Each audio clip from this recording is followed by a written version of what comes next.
NMS scholarship परीक्षा 2026 साठी आपण फ्री यूट्यूब सिरीज चालू केलेली आहे आणि या यूट्यूब सिरीजचं आजचं हे लेक्चर ही 2 नंबरचं लेक्चर असणार आहे। पहिलं लेक्चर आपण काल घेतलेलं आहे। या व्हिडिओच्या त्या लेक्चरच्या माध्यमातून आपण जो पेपर पाहिला आहे तुमचा बौद्धिक क्षमता चाचणी, या पेपरसाठी जे क्रमाने येणारे अक्षर आहे, क्रमाने येणारे अक्षर हा एक टॉपिक आहे।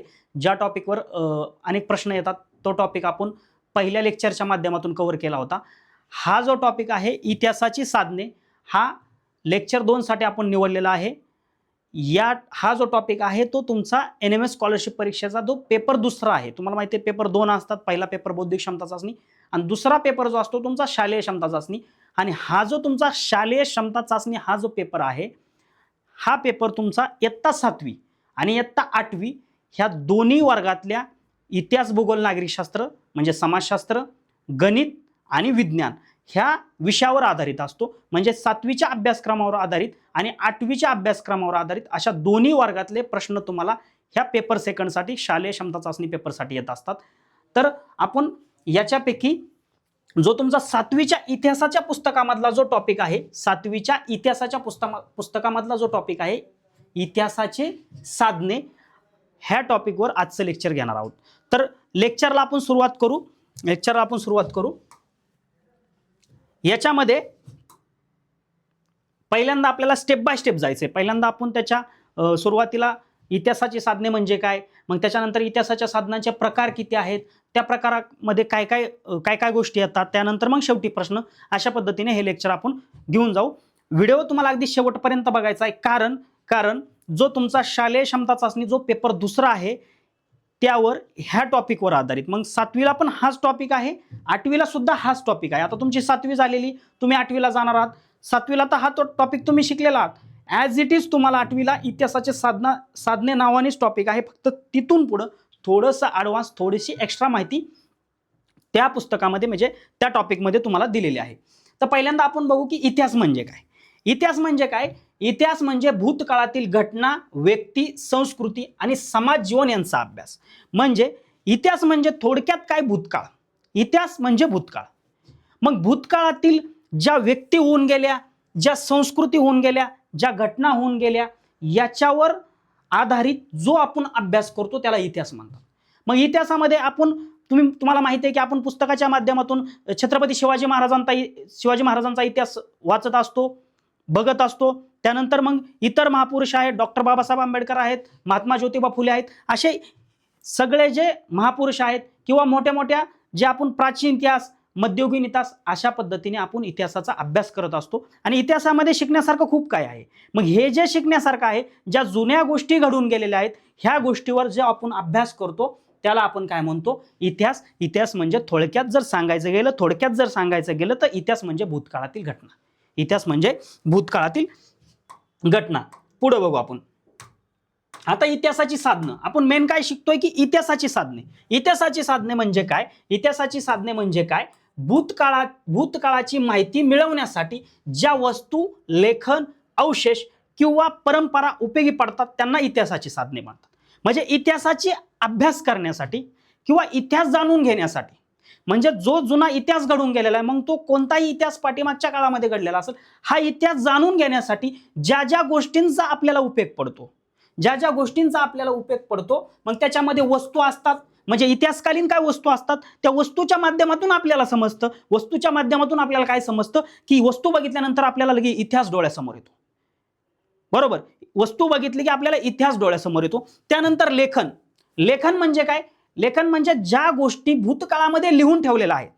रामायण आहे, महाभारत आहे, मग रामायणाच्या माध्यमातून, महाभारताच्या माध्यमातून ते वाचल्यानंतर आपल्याला जुना इतिहास डोळ्यासमोर उभा राहतो, लढाया डोळ्यासमोर उभा राहतात, अशा पद्धतीने। किंवा अवशेष असतात, त्या अवशेषाच्या माध्यमातून आपल्याला इतिहास माहित होतो। परंपरांच्या माध्यमातून, परंपरामध्ये जुन्या ज्या गोष्टी आजपर्यंत चालत आलेल्या आहेत, ह्या परंपराच्या माध्यमातून जसं आपण बैलपोळा हा सण साजरा करतो, परंपरा आहे ती, इतिहासापासून चालत आलेली गोष्ट आहे, शेतकऱ्यांचा तो सण आहे। मग ह्या ज्या गोष्टी आपण करतो, या सगळ्या गोष्टींची माहिती आपल्याला ज्या ठिकाणाहून मिळेल, मग ती लेखनातनं मिळेल, ती परंपरातनं मिळेल, ती भारुडातनं मिळेल, ते म्हणीमधनं मिळेल किंवा वस्तूमधनं मिळेल, तर सगळ्या गोष्टींना आपण काय म्हणतो रे, इतिहासाची साधने।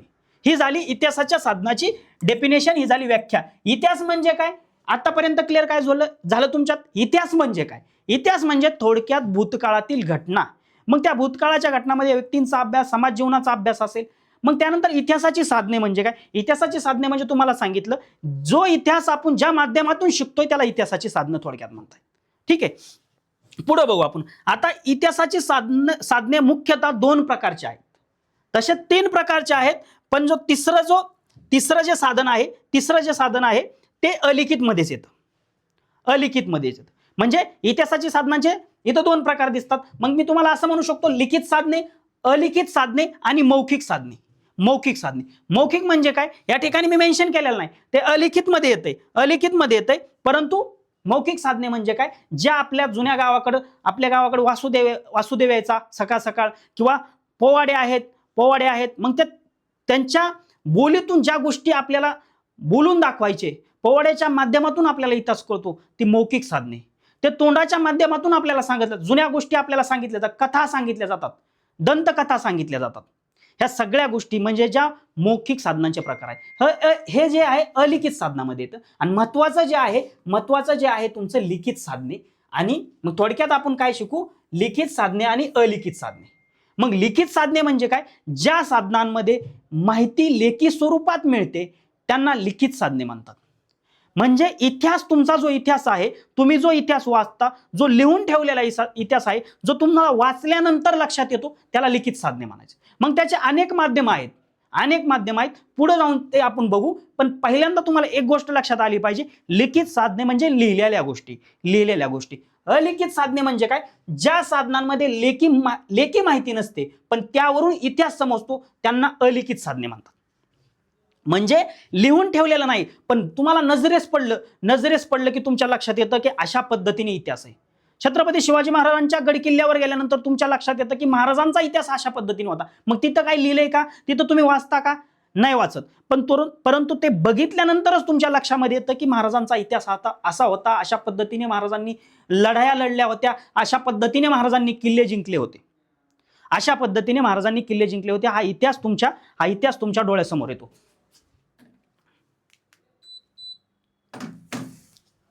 मग ही काय झाली इतिहासाच्या साधनांची अलिखित साधने. क्लिअर झालं. पहिलं इतिहास म्हणजे काय क्लिअर झालं. इतिहास म्हणजे काय, भूतकाळातील गोष्टी.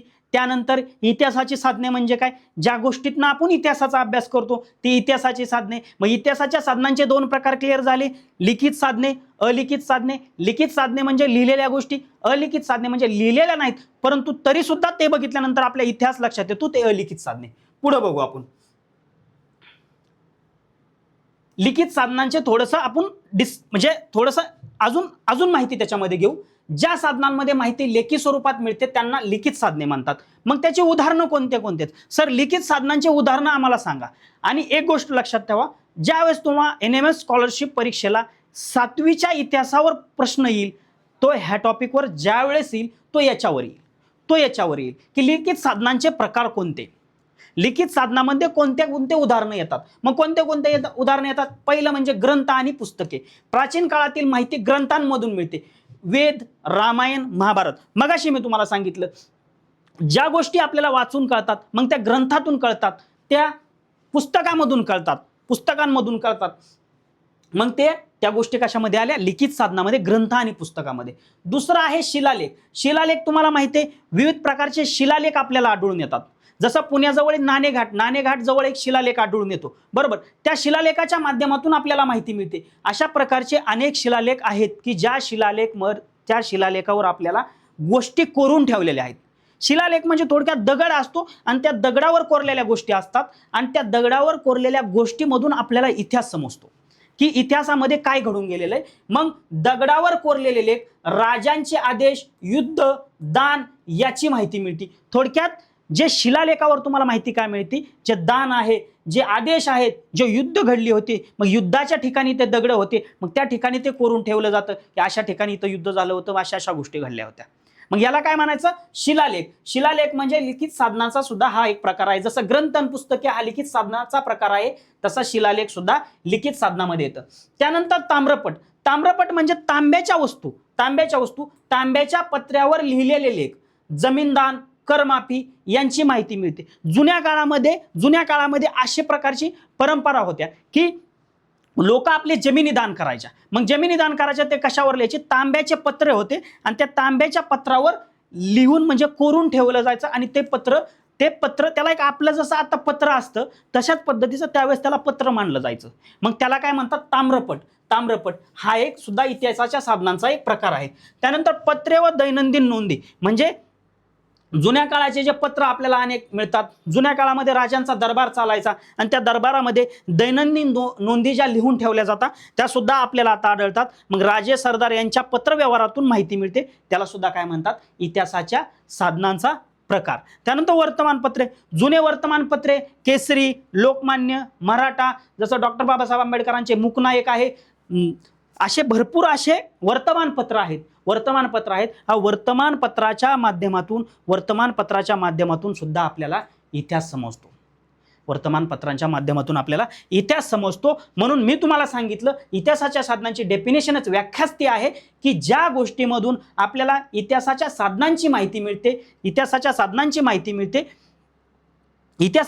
मिळते त्यांना इतिहासाची साधने म्हणतात. मग पहिलं आपण शिकलो की लिखित साधने. मग लिखित साधनामध्ये ग्रंथ पुस्तके येतात, शिलालेख येतो, ताम्रपट येतं, पत्रे व दैनंदिन नोंदी येतात व वर्तमानपत्रे येतात. पुढे बघू आपण. पुढचा प्रकार आहे अलिखित साधने. ज्या साधनांमध्ये लेखी माहिती नसते पण त्यावरून इतिहास समजतो त्यांना अलिखित साधने म्हणतात.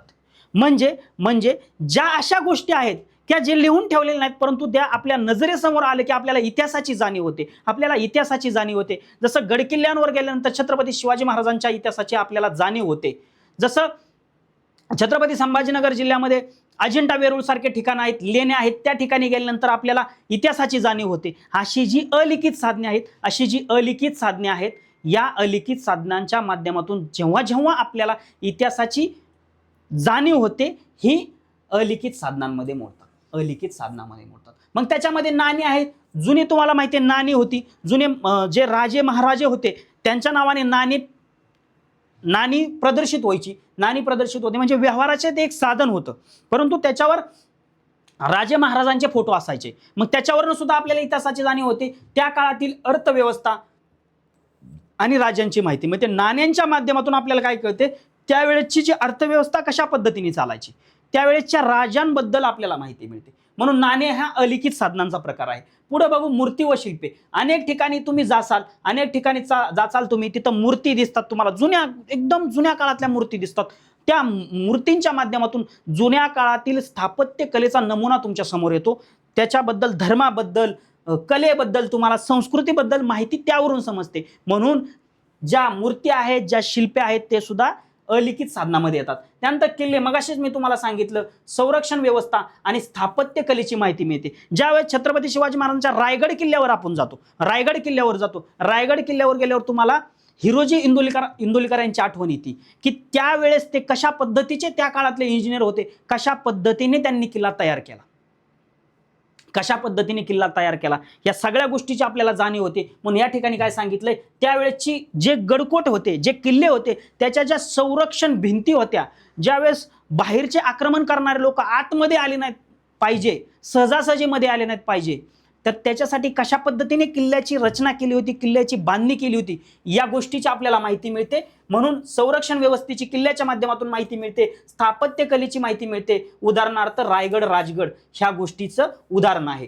मग किल्ले, मूर्ती, शिल्पे, नाणी हे कशाचं झालं? अलिखित साधनांचा प्रकार झाला. लेणी, मगाशी तुम्हाला सांगितलं प्राचीन जीवनशैली आणि धर्माची माहिती लेण्यांच्या माध्यमातून मिळते. उदाहरणार्थ अजिंठा वेरूळ. त्यानंतर लोकपरंपरा, मगाशी तुम्हाला सांगितलं लोकपरंपरा, पोवाडे, भारूड, लोकगीते, कथा इत्यादी. म्हणजे मगाशी तुम्हाला मी सांगितलं मौखिक साधने हे जे आहे ते अलिखित साधनामध्ये येतात.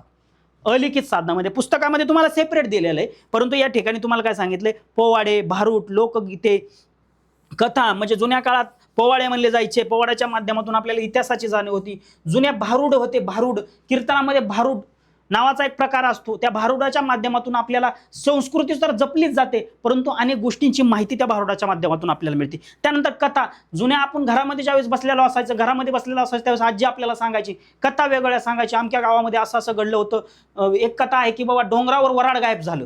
ती प्रत्येक ठिकाणी तुम्हाला अनुभव मिळेल. मग त्या ठिकाणी काय होतं? जुन्या गोष्टीची आपल्याला जाणीव व्हायची हे सुद्धा इतिहासाचा एक प्रकार आहे, हा सुद्धा इतिहासाचा प्रकार आहे. आणि तो ज्या साधनांमधून मांडला जातो त्याला काय म्हणतो आपण, लोकपरंपरा, अलिखित साधने. पुढे बघू आपण, मौखिक साधने. मौखिक साधने लोकपरंपरेत पिढ्यानं पिढ्या संक्रमित होत राहिलेल्या जात्यावरील ओव्या, लोकगीते, पोवाडे, म्हणी, दंतकथा, मिथके यातून आपल्याला लोकजीवनाचे विविध पैलू समजतात. अशा प्रकारच्या साधनांना इतिहासाची मौखिक साधने म्हणतात. मौखिक साधने म्हणतात. म्हणजे जुन्या काळामधल्या ओव्या, जात्यावरच्या ओव्या म्हटल्यात. ओव्याचे दोन प्रकार असतात, जात्यावरच्या ओव्या आणि संतांच्या ओव्या. संत ज्ञानेश्वर महाराजांच्या ओव्या, आता विश्वात्मके देव, ही जी ओवी आहे या माध्यमातून आपल्याला काय कळतं, म्हणजे ह्या म्हणी ज्या आहेत, ह्या ज्या ओव्या आहेत, ह्या मिथक्या आहेत. दंतकथा म्हणजे मी तुम्हाला सांगितलं, दंतकथा. दंतकथा म्हणजे तोंडाने आजपर्यंत चालत आलेल्या कथा, तोंडाने आजपर्यंत चालत आल्या की ह्या गावात असं असं घडलं होतं, त्या ठिकाणी असं असं जाईल, म्हणजे ज्या कथा आजपर्यंत घडत आल्या ते सुद्धा मौखिक साधनांचा म्हणजे अलिखित साधनांचा एक प्रकार आहे. मग मौखिक साधनामध्ये काय येतं, लोकगीते येतात. लोकगीतेमध्ये गावामध्ये लोकगीते म्हणले जातात. त्यानंतर गाथा. मग गाथा मी तुम्हाला सांगितलं, तुकाराम महाराजांची गाथा असेल, हा सुद्धा एक इतिहासात म्हणजे गाथा ज्या सांगितल्या जातात, ज्या गाथा सांगितल्या जातात ह्या सुद्धा त्या ठिकाणी येतात. त्या ठिकाणी लोकगीते. त्यानंतर सुभाषिते. सुभाषिते वेगवेगळ्या प्रकारचे लिहून ठेवलेले आहेत. सुभाषित, सत्यमेव जयते. मग याच्यामधून काय तुम्हाला जाणीव होती, म्हणजे इतिहासाची जाणीव होती. त्याच्यामधून अर्थ काहीतरी निघतो. विद्या विनयन शोभते, म्हणजे विद्या, ज्याच्याकडे विद्या आहे तो व्यक्ती म्हणजे अहंकारात शोभून दिसत नाही. म्हणजे विद्या कुणाकडे शोभून दिसते हे त्या गोष्टीतनं आपल्याला जाणून म्हणजे समजून येतं. म्हणून विद्या विनयन शोभते हे सुद्धा एक सुभाषितीचा प्रकार आहे. त्यानंतर ओव्या, जुन्या आपल्या आजी वगैरे ओव्या म्हणायची, ह्या गोष्टी त्या ठिकाणी आहेत. म्हणी आहेत, जैसी करणी वैसी भरणी, म्हणजे जसं आपण करतो, म्हणजे ह्यातून आपल्याला जाणीव होतं की मग याच्यावरून आपल्याला काय सांगतं की जुन्या काळापासून चालत आलेले, जैसी करणी वैसी भरणी, तुम्ही जसं कराल जे पेरल तेच उगवल, अशा पद्धतीचं. मग हे आपल्याला इतिहासातनं चालत आलेल्या गोष्टी आता तयार झाल्या. कथा म्हणजे बघा, या आजोबा या लेकरांना कथा सांगतात की म्हणजे हे काय सांगतात की माझ्या गावात असं असं घडलं होतं, लय विचित्र घटना घडली होती. मग ही कथा, हे सुद्धा मौखिक साधनामध्ये येतात. त्यानंतर दंतकथा. त्यानंतर मिथके म्हणजे ती एक कथाच एक प्रकारची. पण मिथके म्हणजे थोडक्यात ज्या गोष्टींमध्ये तुम्हाला तुमच्या देव जे तुमचे दैवत आहेत, देव आहेत, यांच्याबद्दल माहिती होईल. उदाहरणार्थ रामायण आहे, महाभारत आहे, म्हणजे तुमच्या धर्माबद्दल ज्याच्यातनं माहिती मिळते त्याला मिथके. अशा पद्धतीचे मौखिक साधने सुद्धा हे इतिहासाच्या साधनांचा एक प्रकार आहे, अलिखित साधनांचा एक प्रकार आहे. पुढे बघू आपण, इतिहासाच्या साधनांचे महत्व काय. इतिहासाच्या साधनांचं नेमकं महत्व काय, आजच्या युगामध्ये इतिहासाच्या साधनांचं महत्व काय. महत्व तर तुम्हाला लगेच तुमच्या लक्षात मध्ये येईल. पहिलं महत्व काय आहे की भूतकाळ समजण्यास मदत होतं. इतिहासाच्या साधनांमुळे आपल्याला भूतकाळ समजण्यास मदत होतं ना. ज्या गोष्टी जुन्या लिहून ठेवल्यात, रामायण लिहून ठेवलंय, महाभारत लिहून ठेवलंय, किंवा कोणते तुमचे किल्ले असतील, गड किल्ले असतील, लेण्या असतील, अजिंठा वेरूळ लेण्या असतील, किंवा अजून काही अनेक ठिकाणी उदाहरणं आहेत. तुम्ही जसं ह्या गोष्टींमधून तुम्हाला जसं तुमच्या इतिहासाबद्दल माहिती मिळते, म्हणून काय म्हणतात या ठिकाणी भूतकाळ समजण्यास मदत होते इतिहासाच्या साधनांमुळे. समाज जीवनातील बदल कळतात. समाज जीवनात म्हणजे जुन्या काळात लोक कसे राहत होते, लोक आत्ता सांगतात आपल्या घरात आमच्या काळात असं नव्हतं बाबा, आमच्या काळात थोडंसं वेगळं. मग तुमच्या काळात काय होतं, कसं होतं, त्याच्याबद्दल आपल्याला दंतकथांमधनं कथांमधनं माहिती मिळते. थोडक्यात समाज जीवनामध्ये म्हणजे लोकांच्या दैनंदिन जीवनामध्ये कशा पद्धतीने बदल झाला हे आपल्याला इतिहासाच्या साधनांमधनं कळतं. म्हणून समाज जीवनातील बदल कळतात. संस्कृती आणि परंपरा जपता येतात. म्हणजे जसं मी तुम्हाला सांगितलं, बैलपोळा हा सण जुन्या काळापासून बैलपोळा सण हा चाल शेतकऱ्यांचा सण म्हणून ओळखला जातो. मग याच्यामुळे काय होतं, याच्यामुळे फायदा हा होतो की आपण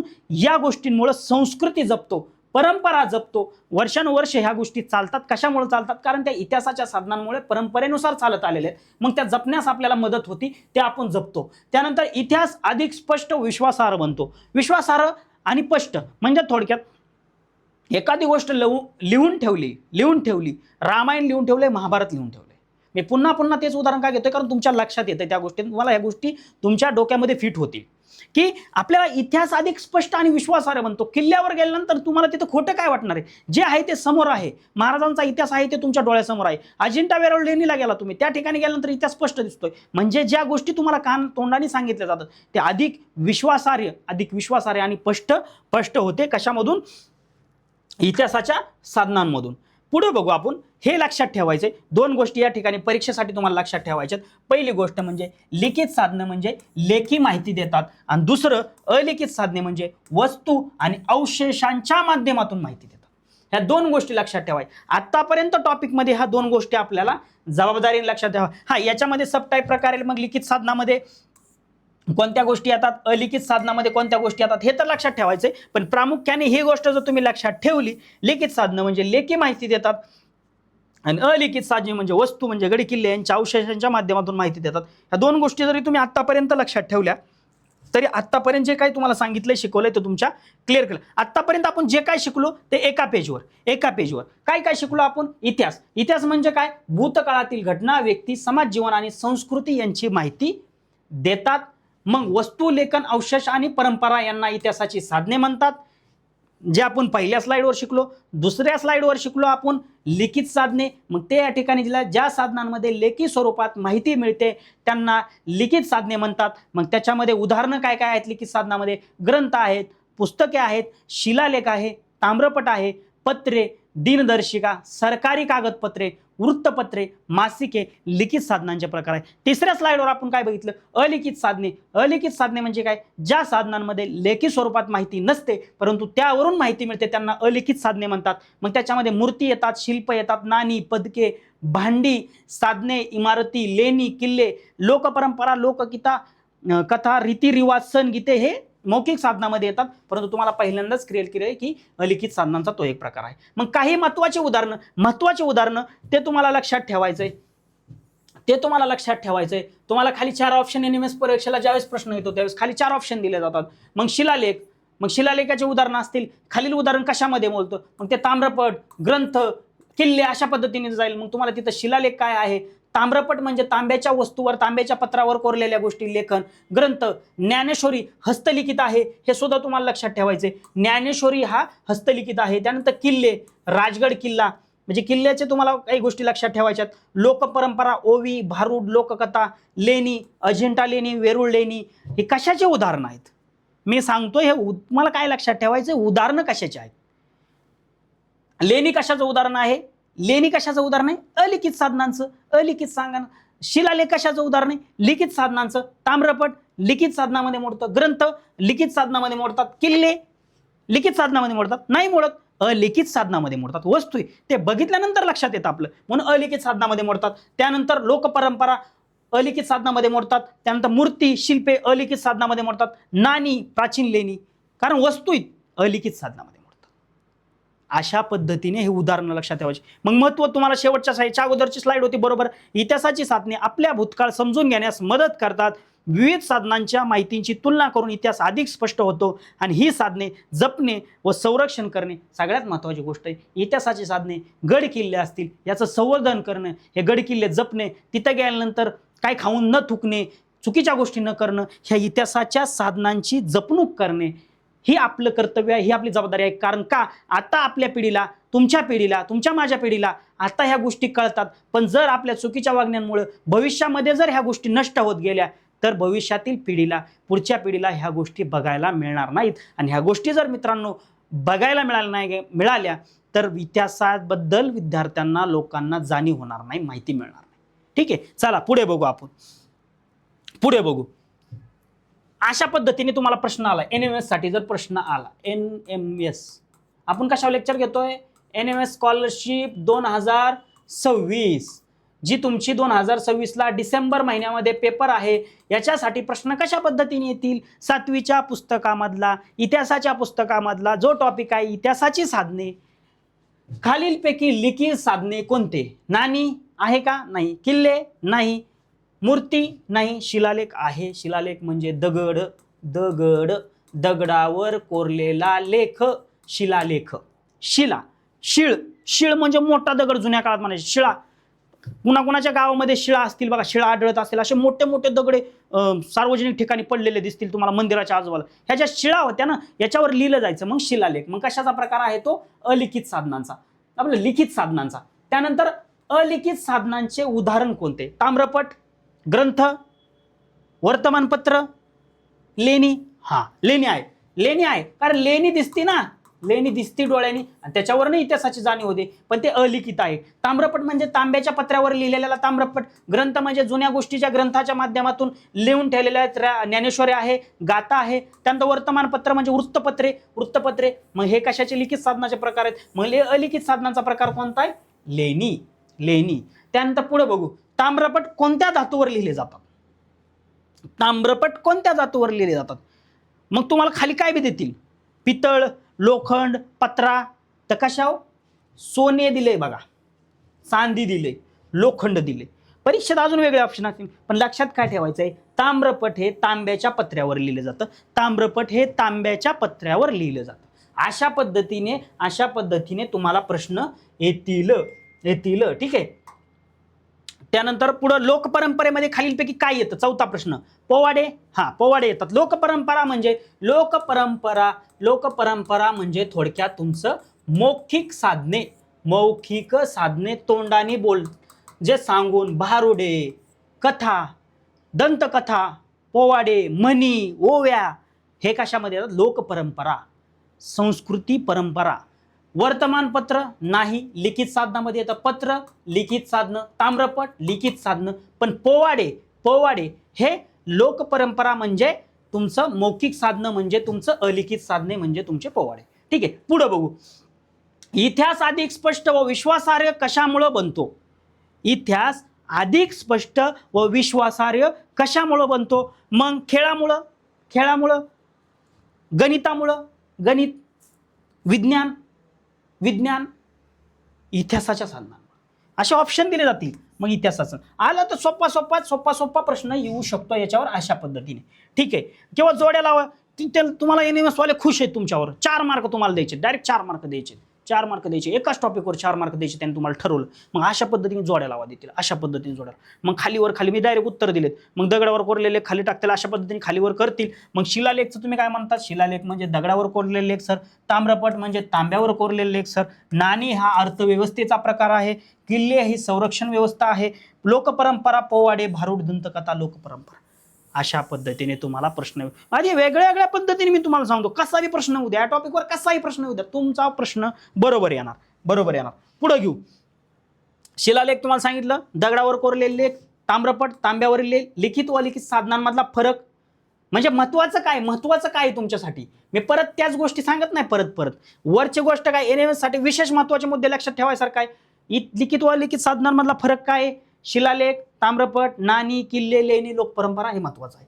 ठीक आहे. पुढे बघू. आता तुम्ही काय म्हणसाल? हे प्रश्न तुम्हाला दिलेले, मी तुम्हाला पीडीएफ देणार आहे. मी उत्तर सांगणार आहे का तुम्हाला याचे? नाही सांगणार. मी तुम्हाला काय सांगितलं, माझं युट्यूबला ई-सारथी ऑनलाईनने तुमच्यासाठी जी एनएमएस स्कॉलरशिपसाठी फ्रीमध्ये युट्यूब सिरीज चालू केली, याच्यासाठी फक्त आम्ही लेक्चर देणार आहे का तुम्हाला? बघितलंय का पाठीमागचं लेक्चर? नसेल बघितलं तर पुन्हा बघा. फ्रीमध्ये देणार आहे, पण फक्त लेक्चर देणार आहे का? नाही. तुम्हाला लेक्चर झाल्यानंतर पीडीएफ देणार आहे. आणि पीडीएफ मधून तुम्हाला अभ्यास करायचा आहे. त्यानंतर डीपीपी म्हणजे डेली प्रॅक्टिस पेपरसाठी क्वेश्चन देणार आहे तुम्हाला. जो टॉपिक शिकवला त्याच्यावर आधारित ते सोडवायचं आहे तुम्हाला. मग आता सर म्हणसान, सर तुम्ही प्रश्न एनएमएस साठी येऊन गेलेले प्रश्न तुम्हाला सांगितले. तुम्ही सांगता 2018ला प्रश्न क्रमांक 44 आलाय, 2019ला प्रश्न क्रमांक 36ला होता हा ज्या टॉपिकवर प्रश्न, 2021ला प्रश्न क्रमांक 40 होता. जून 2022ला जी परीक्षा झाली होती त्याच्यावर प्रश्न क्रमांक 36 होता. पण आता जे शिकवलं आता इथे प्रश्नामध्ये खालील वृत्तपत्रांमधील कोणते वृत्तपत्र डॉक्टर बाबासाहेब आंबेडकरांनी सुरू केले नाही? कोणते वृत्तपत्र डॉक्टर बाबासाहेब आंबेडकर यांनी सुरू केलेले नाही? मग तिथं ऑप्शन दिले, जनता, केसरी, समता, मुकनायक. मग दुसरा प्रश्न, याचे उत्तर तुम्हाला शोधून काढायचे. मग सर म्हणतात तुम्ही इतिहासाचे साधनं शिकवला तर हा टॉपिकमध्ये नाहीये. मी तुम्हाला पहिल्यांदाही क्लिअर केलं, इतिहासाचे साधने 2 ठिकाणी टॉपिक आहे. 7वीच्या इतिहासाच्या पुस्तकात आहे, 8वीच्या इतिहासाच्या पुस्तकामध्ये आहे. मग हे आहे 8वीच्या इतिहासाच्या पुस्तकामध्ये. मग आता कितवीला जाणार आहे तुम्ही? 8वीला जाणार आहे. 8वीला गेला तरच एनएमएस परीक्षा देता येते, बरोबर? मग 8वीला जाणार आहे, इतिहासाचं पुस्तक घ्या, ह्या प्रश्न त्या ठिकाणी हा टॉपिक शोधून काढा आणि त्याच्यामध्ये ह्या प्रश्नांची उत्तर लिहा. कोणते प्रश्न आहेत? खालील वृत्तपत्रांमधील कोणते वृत्तपत्र डॉक्टर बाबासाहेब आंबेडकर यांनी सुरू केले नाही? डॉक्टर बाबासाहेब आंबेडकरांनी एप्रिल 1927 कोणते वृत्तपत्र सुरू केले? 20व्या शतकातील आधुनिक तंत्रज्ञानाचा एक आगळा आविष्कार कोणता आणि मुंबई येथील मनी भवनाला भेट दिल्यावर आपल्याला कोणत्या महान व्यक्तीच्या इतिहासाविषयी माहिती मिळते. हे 4 प्रश्न तुम्हाला शोधून काढायचे आहेत. पीडीएफ तुम्हाला मी सांगितलंय, पीडीएफ तुम्हाला सांगितली मी. कुठं मिळणार पीडीएफ तुम्हाला सांगितलंय पहिल्यांदाच मी. तुम्हाला कुठं जायचंय, प्ले स्टोअरला गेल्यानंतर तुम्हाला काय करायचंय, मागच्या व्हिडिओमध्ये सगळ्या गोष्टी सांगितल्यात, पुन्हा सांगतो. प्ले स्टोअरला गेल्यानंतर ई सारथी ऑनलाईन सर्च करायचं. ई सारथी ऑनलाईन सर्च केलं, त्याच्यामध्ये कुठल्याही प्रकारचे कॅपिटल लेटर नाहीत, सगळे स्मॉल लेटर आहेत, सगळे कोणत्याही प्रकारचा स्पेस नाही. ESARTHIONLINE ई सारथी ऑनलाईन सर्च करायचे. ॲप्लिकेशन मोबाईलमध्ये डाउनलोड करायचं. तुमचा मोबाईल नंबर टाकायचा. मोबाईल नंबर टाकल्यानंतर OTP टाकायचा. नाव टाकून रजिस्ट्रेशन कंप्लीट करायचं. तुम्ही ॲप्लिकेशनच्या होमपेजला जाता. होमपेजला गेल्यानंतर तुम्हाला वरती कॅटेगरीमध्ये ऑप्शन दिसेल 8, 9, 10 आणि त्याच्यावर स्कॉलरशिपसुद्धा एक ऑप्शन आहे. त्या स्कॉलरशिप ऑप्शनवर क्लिक करायचं, कॅटेगरीवर क्लिक करायचं. तुम्ही स्कॉलरशिपच्या होमपेजला जाता. तिथून तुम्हाला free PDF, free lecture, YouTube lecture, paid batches हे सगळं टेस्ट सिरीज ऑप्शन दिसेल. त्या ठिकाणी फ्री PDF स्कॉलरशिप सेक्शनच्या फ्री PDFमध्ये याची PDF मी तुम्हाला देतो. पाठीमागच्या लेक्चरची सुद्धा अवेलेबल करून दिली. बघा, PDF देतो. या PDFमधनं सगळा आतापर्यंत जे लेक्चर तुम्हाला शिकवलंय त्याचा प्रामाणिकपणे अभ्यास करा. NMS परीक्षेला एका मार्कावरनं पोरांचं सिलेक्शन गेलेलं आहे. आणि विद्यार्थी मित्रांनो, फक्त NMSच्या दृष्टीने या गोष्टीकडे बघू नका. भविष्यामधल्या स्पर्धा परीक्षा, MPSC सारख्या, सरळ सेवा सारख्या प्रश्नांना तुम्हाला ह्याच्यावर प्रत्येकावर प्रश्न आलेले दिसेल. प्रत्येकावर मी सांगतो तुम्हाला आज दिलंय, पण ते MPSCला विचारलं जातंय. म्हणजे तुमचा भविष्याचा पाय आता या ठिकाणी मजबूत होतोय. क्लिअर लक्षात आलं तुमच्या? तर ही PDF तुम्हाला अवेलेबल करून देतोय. या PDF मधनं अभ्यास करायचा. PDFच्या खालोखाल लगेच DPP म्हणजे तुम्हाला क्वेश्चन सुद्धा देतो आणि त्या क्वेश्चनचा सराव करायचा आहे. आणि या प्रश्नांची उत्तरं जमलं तुम्हाला तर कमेंटमध्ये लिहून टाका. व्हिडिओ जर आवडला असेल तर लाईक करा. तुमचे मित्र बंधू जे आता 8वीला गेलेले आहेत, जे NMS स्कॉलरशिप परीक्षा देऊ शकतात, अशा विद्यार्थ्यांपर्यंत शेअर करा. आणि यूट्यूब सिरीजचे इथून पुढचे लेक्चर बघण्यासाठी आमच्या ई सारथी ऑनलाईन यूट्यूब चॅनलला सबस्क्राईब करा. धन्यवाद.